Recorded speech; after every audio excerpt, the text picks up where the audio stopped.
Is this honoring free speech or rewriting Charlie Kirk's legacy? Welcome back to the Daily Stance. Today we're breaking down Congress' move to create a National Day of Remembrance for Charlie Kirk, what both sides are saying, and why it's sparking such a huge fight. Let's get into it. Charlie Kirk, a conservative activist, was shot and killed while speaking at a college event on September 10, 2025. In response, Republican lawmakers have pushed a resolution to make October 14, 2025, what would have been his 32nd birthday, a National Day of Remembrance for him.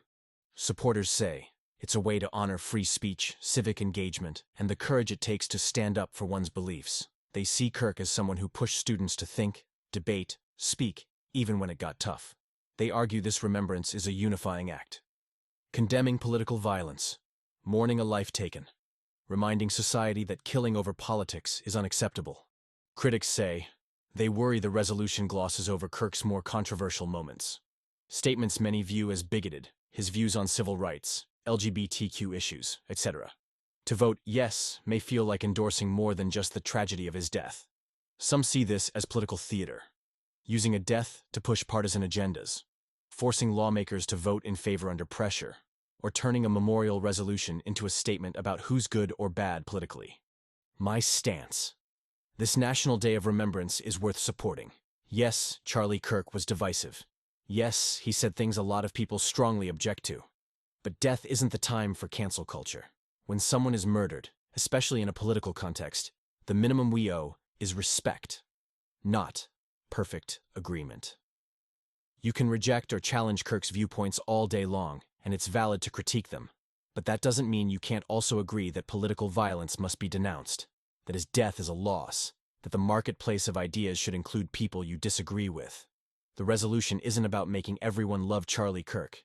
It's about drawing a line. Violence is unacceptable. What bugs me is when critics say you must reject all parts of him or you're somehow complicit. That's a trap. Mourning a life doesn't mean uncritical worship. You can be angry at some of what he stood for and still say, nobody should die for ideas. If you oppose this resolution, you better have a better plan than ignore it. Because dignifying victims of political violence is basic, and refusing to do so because of disagreements about views sets a dangerous precedent. We start picking and choosing who deserves remembrance based on ideological purity. That road leads to chaos. The bottom line? It's right to honor Charlie Kirk with a National Day of Remembrance, because condemning violence is non-negotiable, even when the life lost is complicated. Does honoring Kirk risk turning him into a political symbol? Yeah, but that's kind of the point. This is about setting a cultural marker. We don't kill people over ideas. If you refuse to honor him just because he's polarizing, you send the opposite signal. Better to claim the narrative and show that even messy figures deserve basic human dignity. Could this actually backfire and deepen the divide? It might, but the divide was already there. Pretending the assassination wasn't political would just make both sides dig in harder. A national day forces the conversation into the open instead of letting it fester online. The real risk isn't division. It's letting violence slide by, unchallenged. And that wraps up today's Daily Stance. What's your stance? Drop it in the comments, we read them all. And don't forget to like and subscribe. Henry notices every single one.